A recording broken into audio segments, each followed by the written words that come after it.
Hi everybody, welcome to another update on the stock screener. Today we're going to talk about Pipestone Energy. I have bought it again because I wanted to benefit from the OPEC oil cuts. So they are going to cut 2 million barrels. SPR is also going to stop releasing somewhere in November. So we are preparing for an oil spike to $100. Oil is currently at 90 already, and it's probably going to go higher. So we are getting into Pipestone Energy. It has gone down a bit, but I expect this to rise again. So let's take a look at the valuations. Market cap 560 million, quite a bit of debt, but they will easily pay it off. Price to book is only 1.3. You can see that here on the assets and liabilities.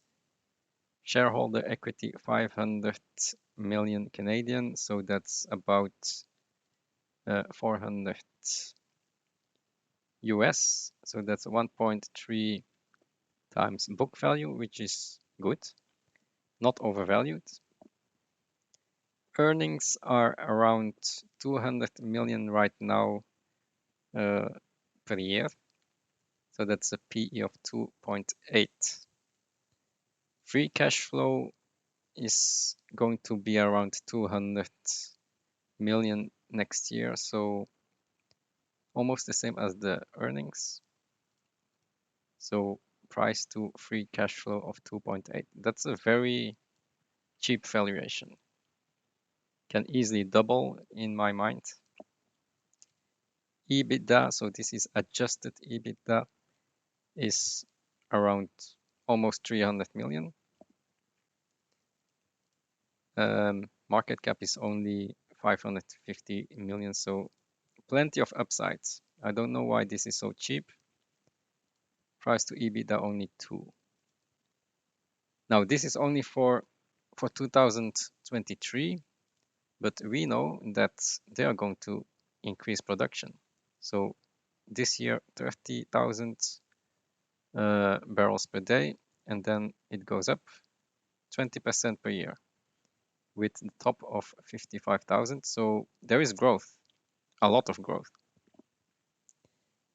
Capex is, yeah, it's elevated, but they have enough fund flows to pay that Capex.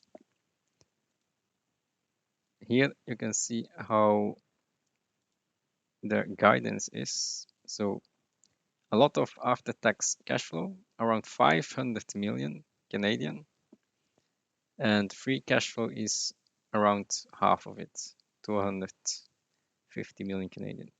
When we use US dollars, that's around 200 million, okay, at these prices. But of course, oil is going to go higher, and that will have a positive effect on earnings. Now, what do they produce? They produce natural gas. So these are Q2 numbers, and in total 30,000 barrels per day, but half of it is natural gas. So that's the natural gas. You need to divide this by 6, so that will give around 15,000. So that's half of it is natural gas. So keep that in mind. The net back, so the operating earnings is around 40 adjusted fund flows for the second quarter, with the revenue at 75. Why 75? And this is in Canadian dollars. So 75 because oil is higher. Oil is higher at 128 Canadian, and natural gas is cheaper. So that's why it's 75. And I'm just using a conversion factor so that I don't need to look at the natural gas price. But so the AISC is revenue minus the operating netback, and that's around 75 minus 40 is 35. So 35 Canadian is around 25 US. So that's my AISC. Here are the production numbers. This is times 365 days. And this is the revenue, the 55, which is the 75 Canadian. So I built my valuation chart like this. This is the conversion factor that I used. 55 divided by 108 because oil was at 108 in the second quarter. And then I use current oil price of 90. The AISC is being used, the annual production, okay? And that gives us our EBITDA. And we have a 5 multiple on that. I always use 5 multiple. And that gives us these valuations for 23, 24, and 25. So there's plenty of upside based on good valuations because nobody stays at a price to free cash flow of 2.5. It's too low. It will eventually go up. So this can easily double from here.